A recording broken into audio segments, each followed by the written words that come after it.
I'll be right there. Go ahead and set it up, and I'll be right back. Well, watch Grandpa. He likes to cheat when he sets up his pieces.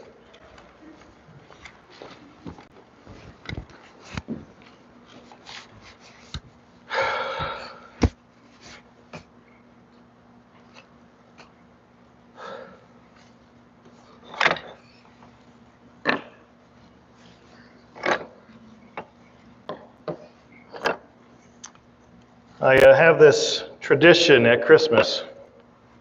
I know we all do to some degree, but I like to set up the Nativity on Christmas Eve. Now, I know most people set it up after Thanksgiving, but for me, this was handed down to me by my grandmother. And I have to tell you, I have really come to appreciate taking time to set it up and to think about that night and all that Christ did for us.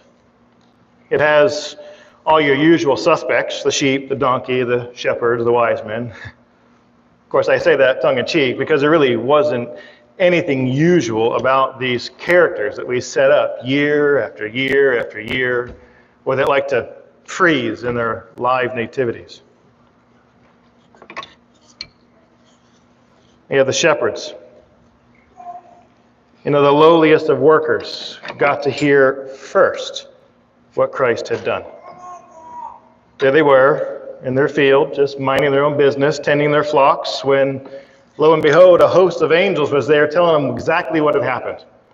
And these shepherds didn't sit around and contemplate or debate whether it really happened or whether it was true. They just got up and ran to go see. And when they saw what had taken place, they got up and ran again to tell others what they had seen.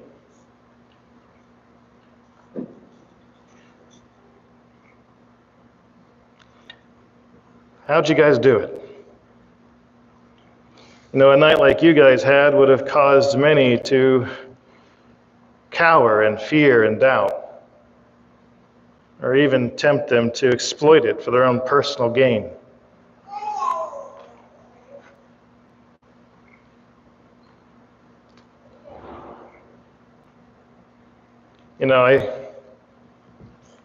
I don't run after many things. I don't run after anything, not even my couch.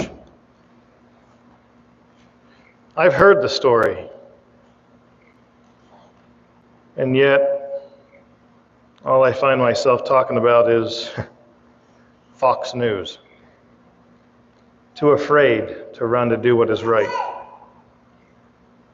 It's always my job, my reputation, my status that keeps me thinking I need to stay in step, when I should be like you, a lowly shepherd.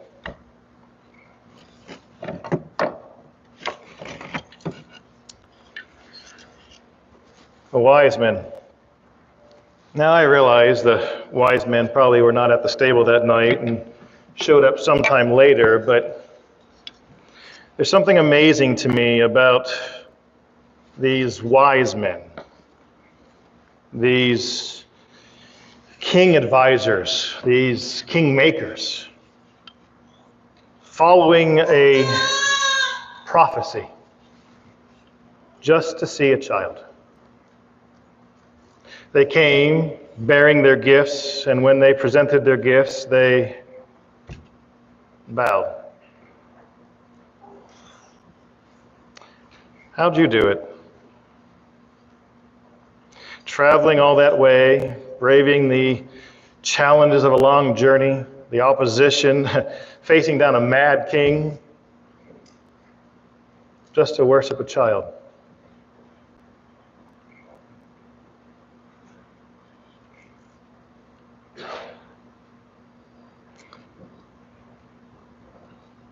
I spend most of my time trying to figure out how to get out of going to church, let alone traveling those great distances just to worship.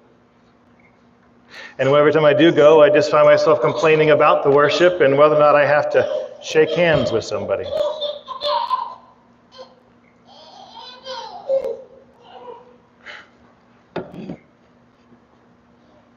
Do I bow?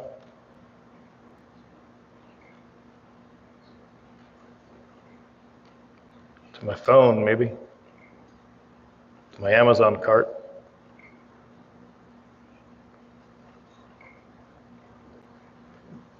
Not so much to you, Jesus.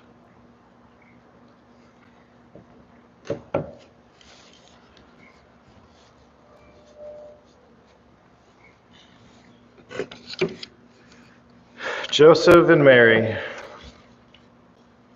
they traveled a long way on the back of a donkey while Mary was very pregnant. A concerned and confused husband wondering, what am I going to do? How am I going to do this? And a young woman who said yes to the impossible.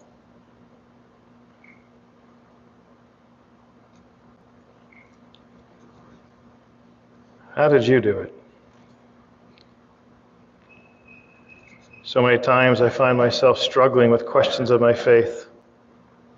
And I never say yes, unless I know it's a sure thing and I know exactly how it's supposed to play out.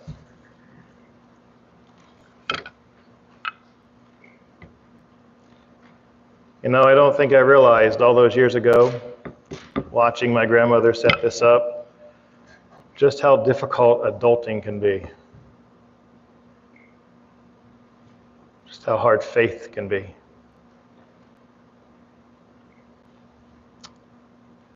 How scary it can be. And yet, here's all these unusual characters braving Bethlehem. I wonder how my grandmother did it.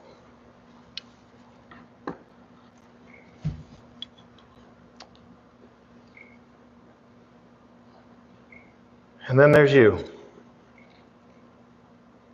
the first and the last, the great I am, the one who is and was and is to come. Jesus.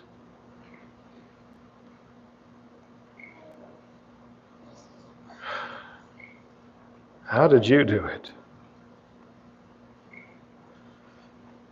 Being born just to later die for our sins, for the world,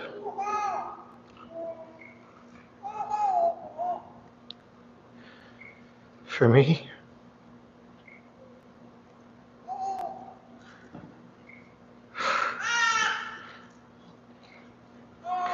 I'm sorry, Jesus.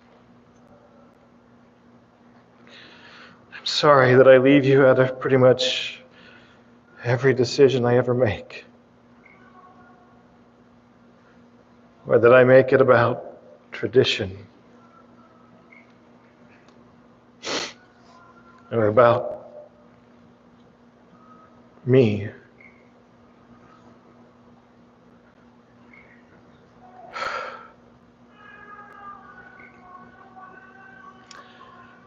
I will do what all of these amazing eyewitnesses did that glorious night so long ago.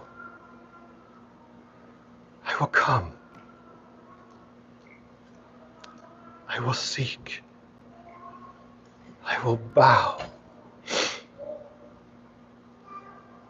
I will trust.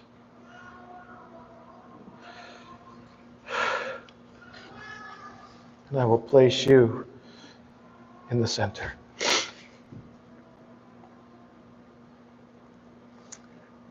O night divine, when you hear that Christ is born. That's how you did it.